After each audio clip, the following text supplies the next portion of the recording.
Sampai hari ini kami tegaskan bahwa sudah tidak ada lagi sisa kenegarawanan dari Saudara Joko Widodo, maka kami simpulkan tidak akan lagi mengemis-ngemis kepada Saudara Joko Widodo untuk menunjukkan ijazahnya. Karena hari ini kebijakan dari institusi kepolisian yang kita cintai ini alih-alih teguh dan konsisten mengikuti hukum, asas, prosedur, dan substansinya, tetapi berulang kali menunjukkan anomali-anomali bahkan kontradiksi.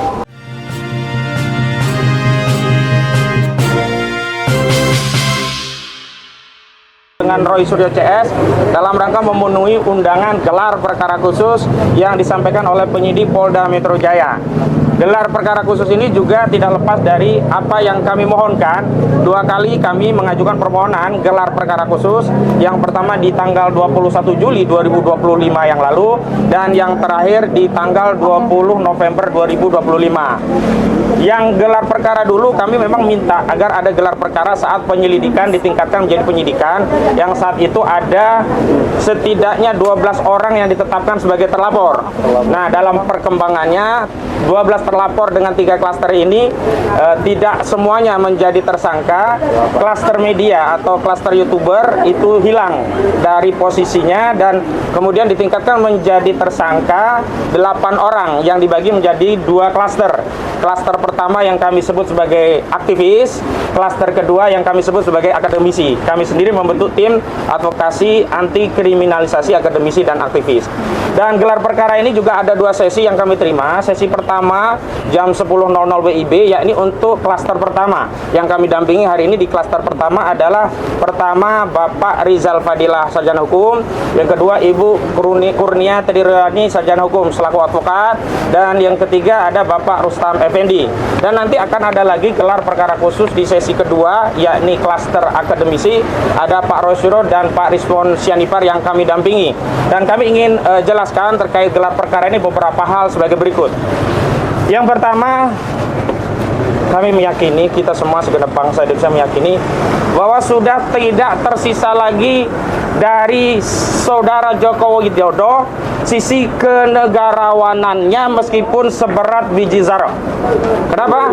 Karena sudah tidak mungkin lagi atau meminjam ungkapan laksana memasukkan gajah ke lubang jarum kalau kita mengharapkan Saudara Joko Widodo menunjukkan ijazahnya sebagaimana itu ya pernah dilakukan oleh Pak Asrul Sani, atau kalau di dunia internasional persoalan dengan kewarganegaraan yang pernah disampaikan oleh Obama. Jadi kesimpulan kami sampai hari ini kami tegaskan bahwa sudah tidak ada lagi sisa kenegarawanan dari Saudara Joko Widodo, maka kami simpulkan tidak akan lagi mengemis-ngemis kepada Saudara Joko Widodo untuk menunjukkan ijazahnya.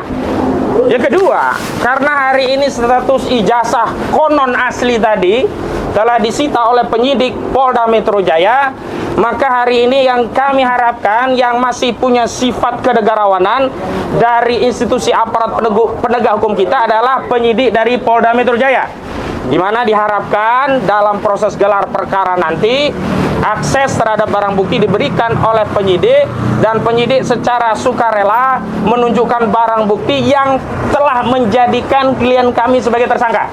Sebab tidak mungkin ada orang dinyatakan sebagai fitnah dan pencemaran nama baik menyimpulkan ijazah Saudara Joko Widodo itu palsu sebelum ada bukti ijazah asli ditampilkan. Dan sebenarnya dalam konteks pemeriksaan umum biasa saja seorang penyidik menunjukkan barang bukti yang telah disita untuk meminta keyakinan sekaligus memastikan orang yang mau diperiksa apakah sudah melihat atau belum.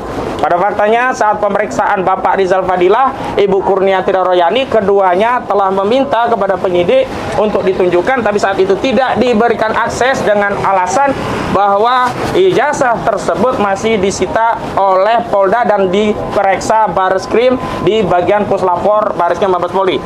Kami harapkan hari ini sudah tidak ada alasan lagi.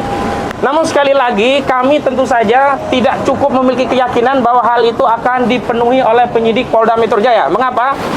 Karena hari ini kebijakan dari institusi kepolisian yang kita cintai ini, alih-alih teguh dan konsisten mengikuti hukum, asas, prosedur, dan substansinya, tetapi berulang kali menunjukkan anomali-anomali bahkan kontradiksi.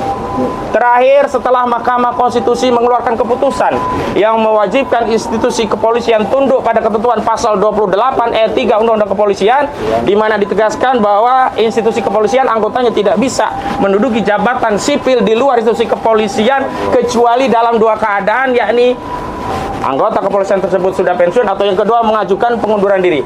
Tapi lagi-lagi kita justru malah kecewa karena bukannya atau alih-alih menerbitkan peraturan Kapolri untuk mentaati konsekuensi dari putusan Mahkamah Konstitusi, tapi terakhir Saudara Listio Sigit Prabowo selaku Kapolri malah mengeluarkan Perkapolri nomor 10 tahun 2025 yang substansinya justru memberikan izin kepada anggota Polri untuk menduduki jabatan ya 17 ya jabatan di kementerian dan lembaga sipil yang sebenarnya ini adalah pembangkangan terhadap putusan Mahkamah Konstitusi.